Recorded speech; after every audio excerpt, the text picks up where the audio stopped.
if you ever wondered how to get good exposure in conditions like this, and this is my favorite time of year once we get all this big snow and this white. It is awesome. I love shooting in the white. And today is going to be a special day because we're going to get some sun. Now throughout this video, it's going to have different conditions of snow, fog, and sun, so I'll get ready for that. So how to expose in all those conditions, and also what are the tips and tricks to get really good photos of wildlife in this environment? How do you get those really cool foreground blurs? How do you get those really cool background blurs? And really, how do you expose that animal and get good images? That's what this video is about. So let's talk about it.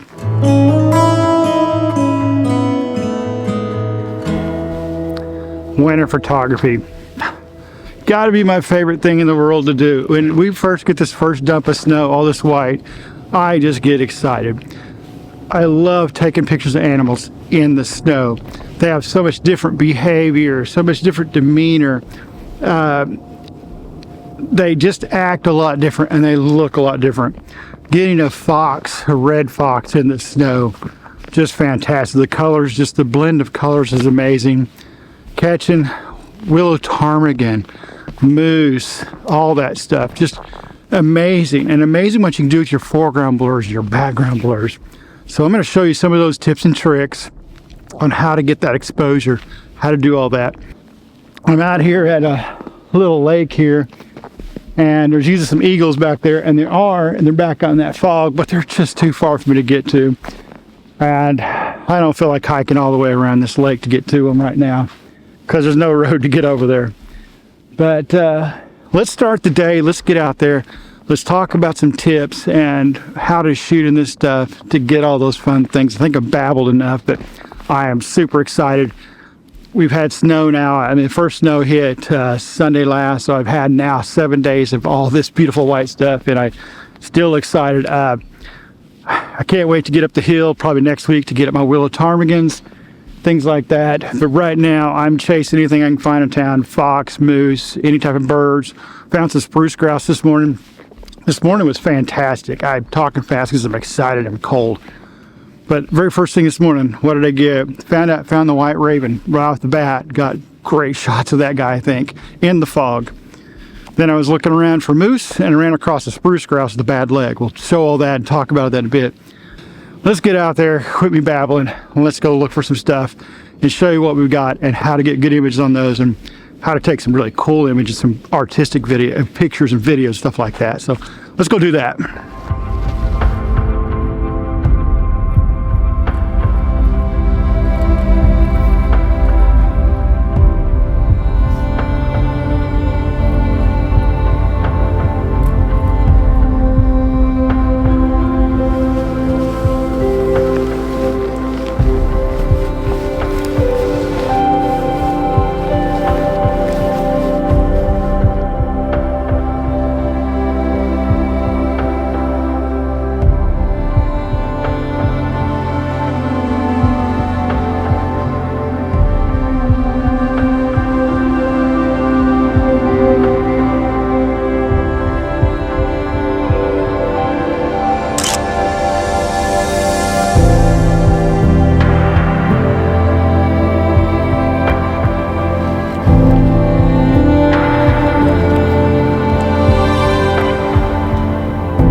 Oh, look at all this snowy goodness.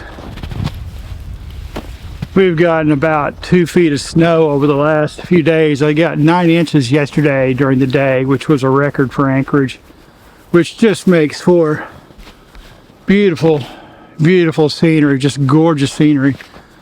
Problem is, when you got these heavy snows, a lot of times, a lot of the animals especially, they just kind of bed down for a bit to ride it out. And that's the case today. I haven't seen any moose. I haven't seen any tracks of moose. Some of the normal den spots where I can find my fox, is what I'm looking for today, had no tracks around them. So they either went in when it snowed yesterday and stayed, or they're in a different den somewhere else. Now, I did get lucky though, thank God. I was about to give up and I ran across a red fox. Just sitting over there in the snow, kind of good distance from me, but still enough to get him framed, get some decent pictures of him. I love taking pictures of fox in the snow. It's just gorgeous, and it is snowing like crazy. Just gorgeous. And nobody's here. That's the best part. Usually right this trail, there's bikers, there's skiers, there's joggers, there's bicycles that have fat tire bikes in the winter that run down these trails, but nobody's out here. I ran into one person and they've already left. They're here just a few minutes. So I've got this whole trail system right here to myself. So I'm hoping some more animals come out. I'm gonna kind of hang around where this little fox was that I saw a while ago, but I could also see where another den is, but it's kind of where we're at. So I'm gonna go set up somewhere else and talk to you here in a bit, I hope.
Whoa, it is getting deep out here in the snow. Some of the snow is up to my thighs, which is just nuts out here.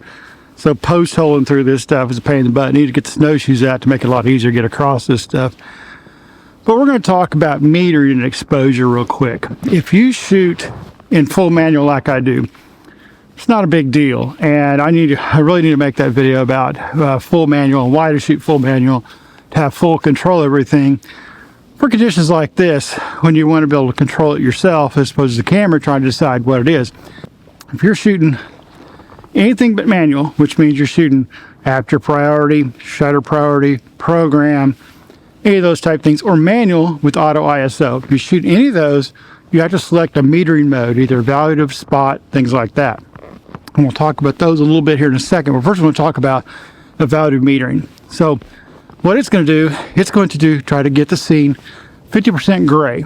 But what happens if you got this? It's all white. What's the camera do? Well, it tries to look 50% gray. It looks all that white and makes it a little more gray or a little bit blue. And we don't want that. We want white. We don't want gray. So how do we counteract that for you shoot any type of auto mode like we talked about? Well, you go inside your camera, whatever brand you've got, and go to exposure compensation. And if you have a good sunny day with a lot of snow, with the sun's in the snow, +1 ought to work fine. If you have an overcast day or softbox condition like we talked about earlier, then set it +2 around there somewhere. Just kind of look at it, set it, look at it, make sure you see it through viewfinder or taking your image that your snow looks white and it doesn't look blue or gray. So that's how you change your exposure compensation. Now let's talk about the different exposure modes and when you would use them, why you use them.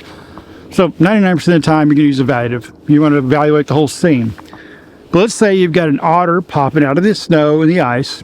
So there's nothing but white and the otter, and it's full day sun. Well, the first thing you could do is you can put that on spot metering to meter just the otter. So one thing we'll talk about over and over and over is don't worry about the white and the snow. Don't try to get the snow and the detail in the snow. Let's just really after that.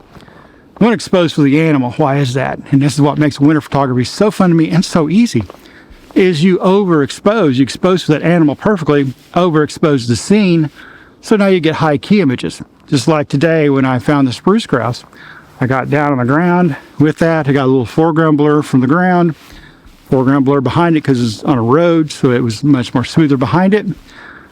And then I overexposed the image to get the bird perfectly exposed, or as most exposed as I could because it was foggy and it was dark. But I exposed for the bird. I just want to make sure the detail in the animal, the fox, the bird, whatever, is good. The rest of it, I don't care. Let it go to blurry, white, overexposed, blown out whites are fine with me because I'm probably going to high key that image anyway. And the parts that aren't blown out are the parts by the bird's feet, which I wanted anyway. So that's great. Same thing with the fox. And we'll talk about foreground blur and background blur, why overexposing the image, like why I'm saying overexposed. Because normally in the summer, I don't want to overexpose, not because I'm worried about the animal, but I'm more worried about my bokeh and the backgrounds and things like that and the colors. Because in the summer, I do the opposite. I underexpose a little bit, and then maybe I may paint my animal a little bit brighter in this scene. And the reason I do that is so I get richer colors, more darks behind it and things like that. Just looks more rich in the summer and the fall and the spring. But in winter, I go the opposite direction. I expose way to the right. Pick the light that looks good for your image. But in winter, overexpose, evaluative. If you've got a complete white scene with a really dark animal, why I said otter a minute ago, because otters, when they come out of the water, they're almost black. They're brown animal, but they're almost black when they come out of the water. So when you try to hit them, it doesn't work. If you do evaluative, it's just like you're getting that light too much on the otter's head. It's just the darks are too dark. You can't see the detail. So change it to spot, hit that otter. Everything else is going to kind of blow out, which is fine. And the otter is going to be crisp. And you probably should get the little bit, if there's a little bit of ice, a little bit of foreground with him. That should be fine too. And then if you blow it out, that's fine. It gives that smooth snow effect to his chest and stuff like that. Let's say his head up, that is. +1, +2 in exposure compensation if you're not shooting manual. If you've got an animal that's really, really dark with the light snow, you spot metering. That's another trick to do on it. It makes it really easy. And if you shoot manual, you're good to go like me. All I do is I get what I see in my viewfinder is what I get. And if I look at the viewfinder and I don't see gray and I don't see blue in there that I don't want to see, I'm good. I can even take the picture and zoom in a little bit and look at my snow and see what color it looks like. But by using full manual, I'm controlling my aperture, my shutter, and my ISO. So I don't have a problem with metering because I'm doing the metering and stuff. That's the general thoughts on metering and exposure in the snow. Overexpose, high key your image. They're going to look great. So let's get out, let's talk about some more stuff and find some more stuff and see what we get.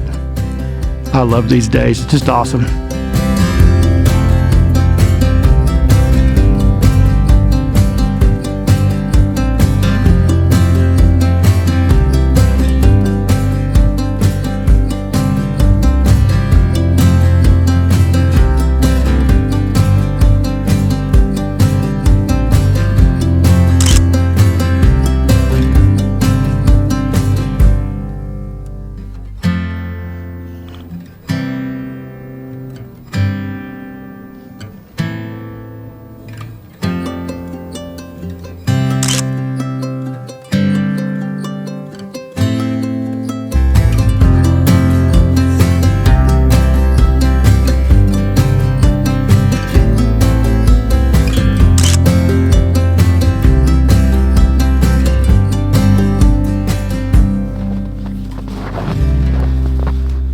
Oh, I said it a minute ago, but it is chilly out here today.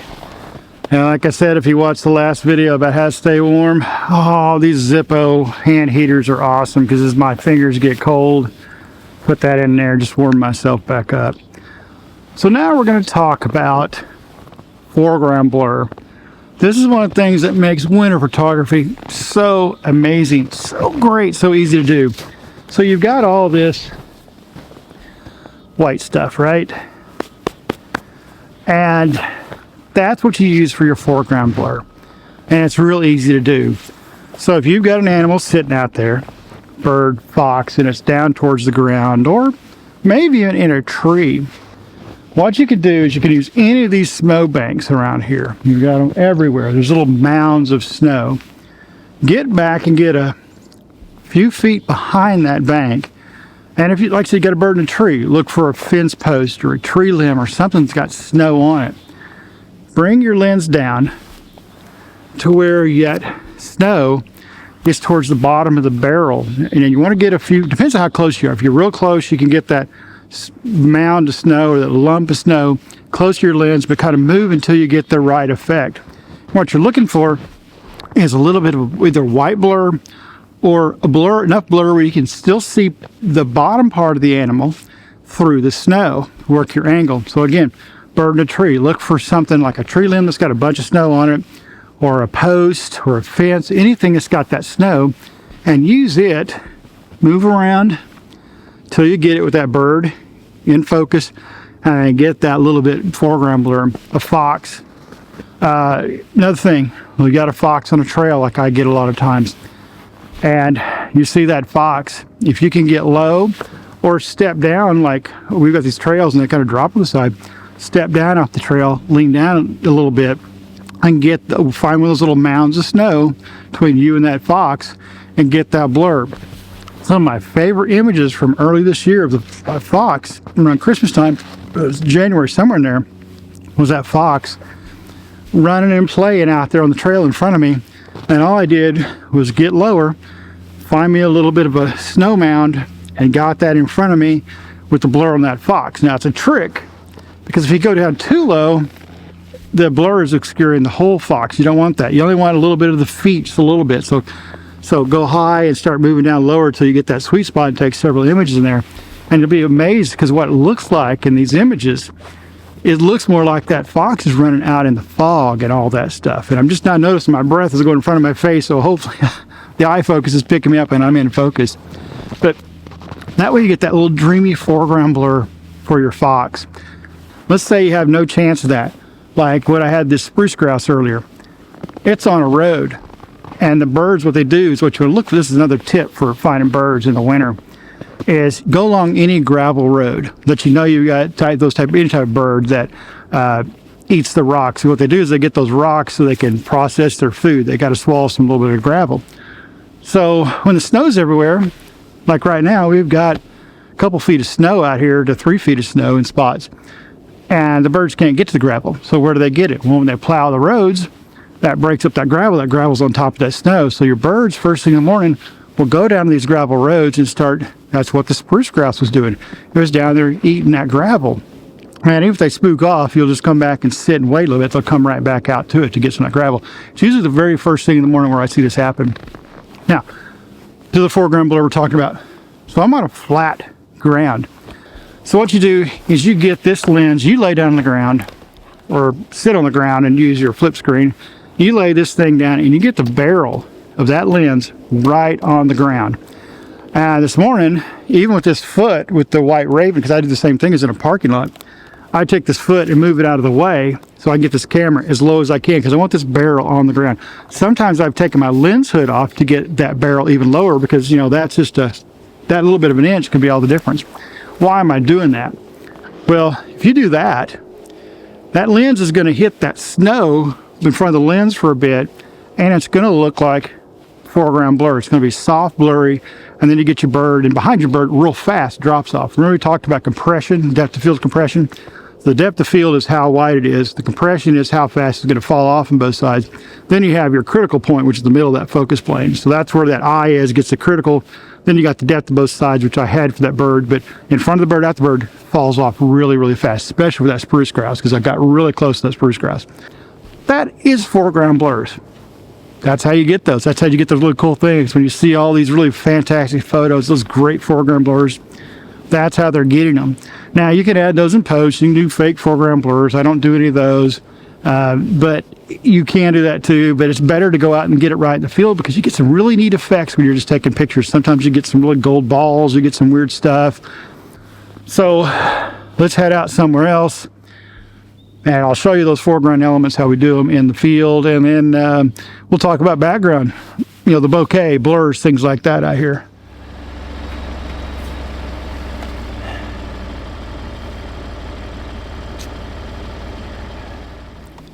If you've ever done what I just did, you pull up, leave your car running, try to take the picture, you'll notice that your images are just soft.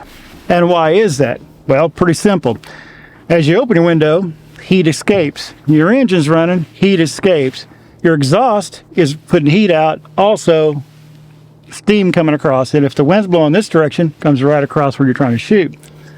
And what does that do? Well, it causes atmospheric distortion, heat inversion, just like when you're in the summer and you see those little waves and the heat, that's what's happening from your vehicle. So a little bit outside your vehicle, you've got this little heat haze, and you can see it in your images or you just look with your naked eye, you can kind of see it sometimes. And when you're taking those pictures, you're shooting through this wall of atmospheric distortion. So already at the beginning, you're degrading your images right there. So what do? Two things you do. Turn your vehicle off, wait a few seconds for the heat to dissipate. Second thing is, take this lens hood off. Why do we take that lens hood off? Well, your camera's been sitting in the car and you got your lens hood. What's going to happen is the air inside this lens hood is going to be warm like your vehicle to keep you nice and toasty. As soon as you stick it outside, I can even still feel it a little bit warm when I take it off. This is warm, causes the air to stay a little warmer.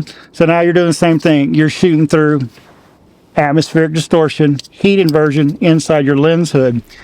And it takes a few seconds for that to, now if I hold it like this, where it's open, it's quicker to dissipate the heat. But if you have it on your camera that's warm, and this is warm, it takes longer, it takes a minute or two for this to really air inside to get cold. So you're shooting through that warm air to the cold air. And now again, you have inversion going on here, atmospheric distortion. And so by taking that off, then there you go. As long as you're not shooting right into the sun, you'll be okay taking your lens hood off. And then you can take your shots. Once the air's cooled down around your truck and you got your lens hood off, you can take shots within a minute or so and get good, clean shots. Because what happens when that's going, your image is going to look soft if you're running your truck or you're leaving that lens hood on for the first minute or two when you're shooting out your truck window. All right, that's the tip about shooting from your vehicle when it's cold and in the winter. It doesn't have to be just in the snow, just anytime it's really cold. So turn that truck off, pull your lens hood off at first, and you'll be good to go. All right, set myself up a little scenario here so we can show you this in practice of what we're talking about with foreground blur. So I got a little fox and I got a little owl, a little stuffed animal. So what we're gonna do first, we're gonna do the fox. We're gonna show you kind of how I would approach a scene to get foreground blur. We'll start with that, and then we'll talk about background blur after that. I'll do the same thing with the eagle. So first we'll do the fox here. All right, here's our fox. And there's our little eagle. So that's a little scenario we're doing here. So the thing is to get low. The good thing is I've got a couple feet of snow here, so it's real easy for me to get really low really quick. So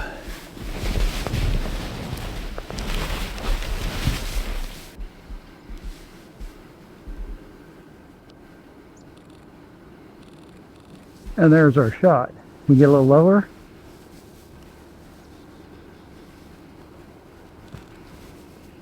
Then lower.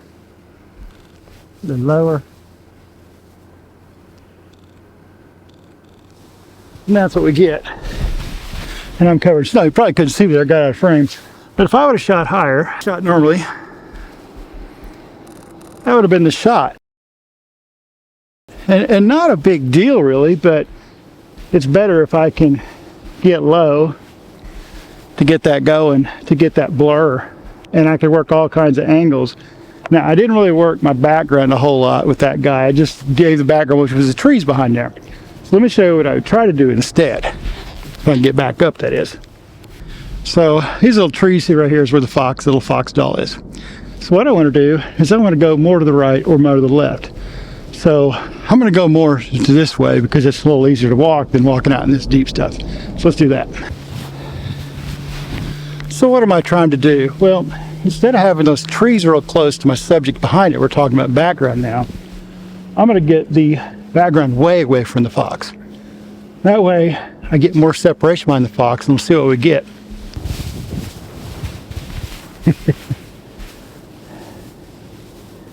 So even what I'm doing is I'm going to make a little bit of a mound of snow.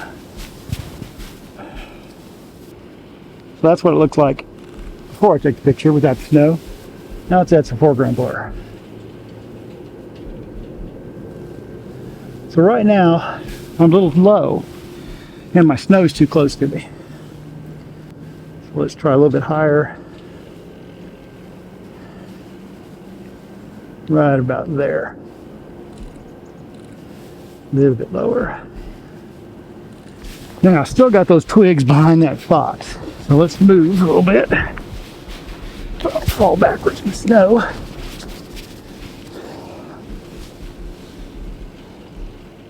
There, now that looks really good.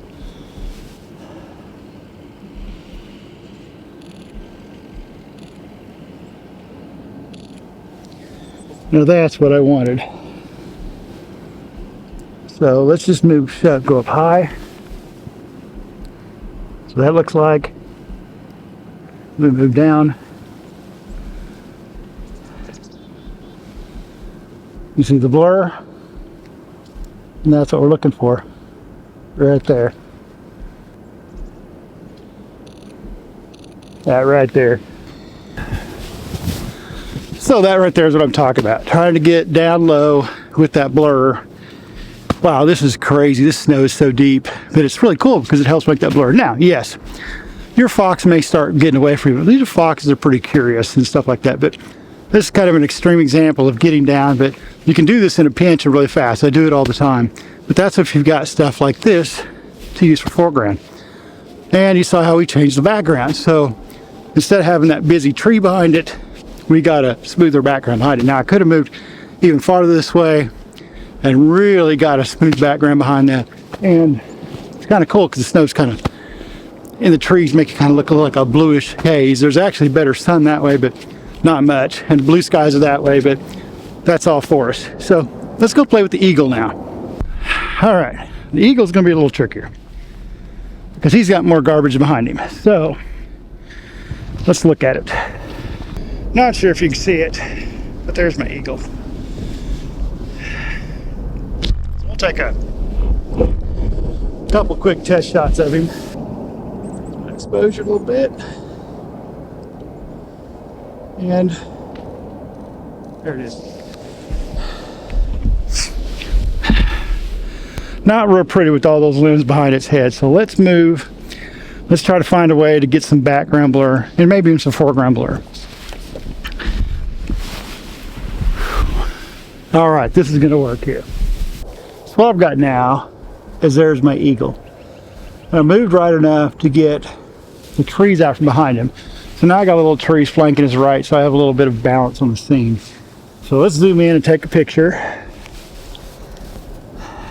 So one thing I want you to see real quick on this, if I'm back out here at 180-200, that's 6.3. You see on my background back there, the blur's not there. As soon as I get about to 500, I think, well, 400, you see how my background's disappearing. So let's look at this scene. So you can see by my histogram that I'm exposed to the right, quite a bit to the right. So let's go ahead and move that a little bit more. It looks like I may be close to clipping his head, but we'll go ahead and take this shot. And then we're going to drop it down in one stop. That shot. So this is more background blur. So how do we get foreground blur? Well, we need something in front of the lens. So Let's see if I can build me a little snow mound here. Shoot behind. Now it's time for me to get lower again and get to look at the back of my head again. And we're going to use foreground blur now with this eagle, the same way we did the fox. So let's go ahead and do that. Find my eagle. Foreground blur. And there we go. Bring my exposure up a little bit better. I like that exposure better. I'm going to go at 6.3 or 600. It's a little long. So what you'll notice here is if I drop, see how the eagle starts getting kind of blurry?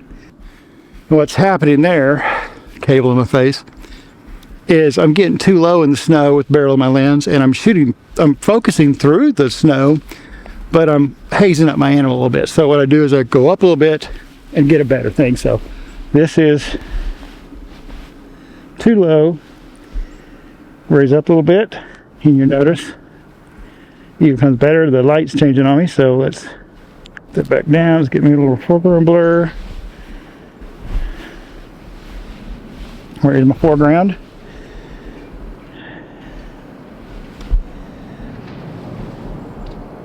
There we go.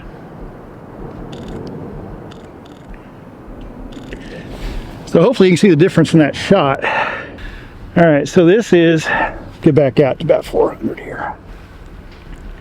That is with no foreground blur, but we got good background blur. Now as we drop down lower, start to find our snow mound. There's his feet getting blurry. We go too low, see his head's getting blurry. Now we come up a hair. His head looks good. Still want his feet blown out. Trying to move around the snowbank here. And there we go. That would be the shot I'd take. Right along in there. Just get your framing right. So, if you enjoy listening to me look at the back of my head, that's the great part. But the snow's kind of nice. I've got me a chair here. I'm literally, the snow's right behind about my shoulder blades, and my butt's still not to the bottom of the snow. So this is pretty cool. Now I wish a lynx would go walking by, go attack my little stuffed animals. So I'm gonna shoot this fox. You can see the little dot there where the fox is. And now, since I'm over here, I've got a little bit of a rise of the snow that's just falling. I don't have to build a mound. So now I can do that, and I'm gonna disappear from the screen as I get low. And a lot of times I'd lay on my belly, I'm gonna lay on my back, because if I'm on my belly, it's because I'm trying to get that barrel, that lens on pavement or snow or something like that. But if I'm trying to shoot a mound, I usually lay backwards because it's a little easier. So let's do that. Let's see what this looks like. So, all right, let's get my exposure right. So you see how my histogram's all the way right, but you don't see anything clipping? Well, there's got to be, because it's all white. That's what I mean by a total high key.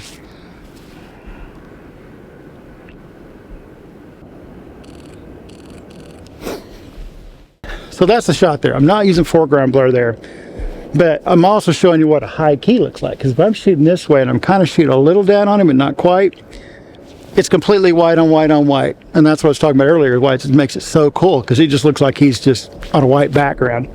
So now if I go lower, what I'm going to try to do is get a little blurred by his feet and make it look like there's a little bit of fog at his feet. So let's do that now.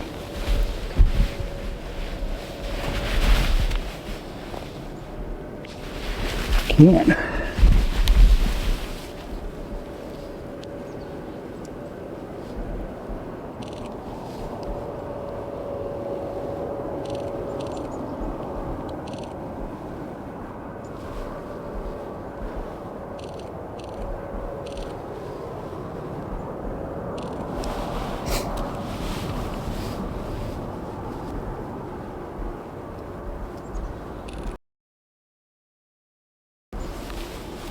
Right. There we go.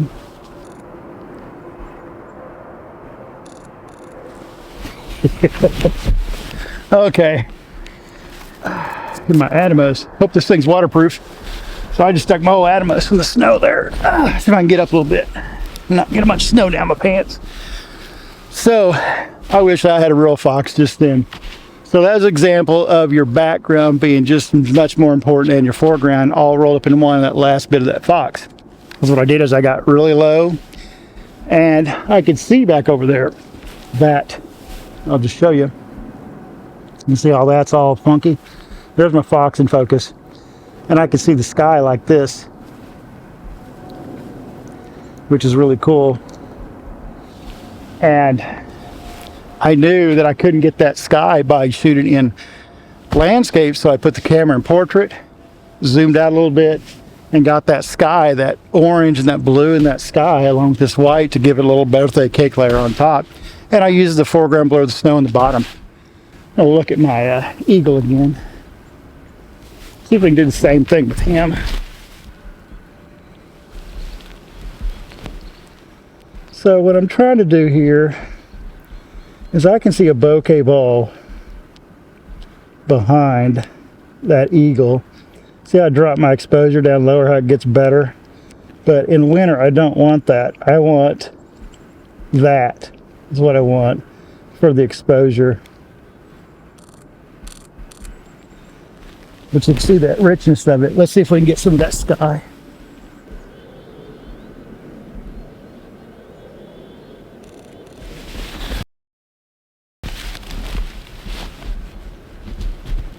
There we go. That's what we're wanting. So I didn't get as much feet blur, but I'm getting that gold sky because the sun's going to be setting here in about an hour or so. While a little sun is down below that horizon, and I got a head full of snow. Well, that's kind of how you look at your background. Look at your background. Try to find good things for your background. Try to move around.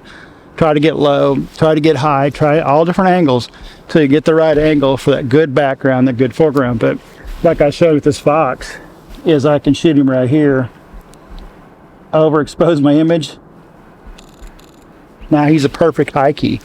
So yeah, that's really about it, guys, as far as, shooting in the snow. It's just a magical time to go shoot in this stuff, and it's really easy to shoot in it, as long as you pay attention to that last video about staying warm, staying safe, and the gear you need, and then use all these little techniques that you've learned, or some maybe I gave you here, about how to shoot in the snow and how to high key your images, because you have all this beautiful, amazing stuff to shoot through. If you got limbs with snow, you can use those as foreground blur, or shoot through it where you get it all the way around it to make some really interesting stuff, and use the snow banks, all those kind of things, just to make beautiful, really cool high key, or using this backgrounds like we have here, that blue, that gold. Birthday cake layers are really cool in the winter. That's it, guys. Like, subscribe, all those fun things. Share the video, leave me comments, all the comments. And hey, real easy giveaway here. I'll give away an 8x10 print. You guys leave a name for that eagle and another one for that fox, and I'll do 2 prints, one for whatever eagle name I like the best, or the fox name I like the best, because I think I'll start using those in videos from now on, because if I need to demonstrate something, it's a lot easier to use those than go out and find me an animal. I like to find the animal in the wild and show you that, but sometimes, like what I was doing there, I needed to really sit for a while to explain it and go over it and wall around the snow. Hope you enjoy watching me wall around the snow. It's fun for me. Anyway, and think about becoming a member of the channel. It's as low as $1 a month, and that just helps us make more of these videos. We're going to start making more trips again down to Homer and places like that in the winter. I really hope I can get up north, maybe look for some caribou. I haven't been able to do that because the weather has been, last couple of years has been really rough. Like, we got another about 12 inches of snow last night. It's, the roads getting out where I'm at right now, we're dicey. A couple times it was tough sledding, sliding through there. So it's just the heavy snow. Hadn't been really plowed real well out here. So that's it, guys. And as always, until next time, get outside, go run that shutter.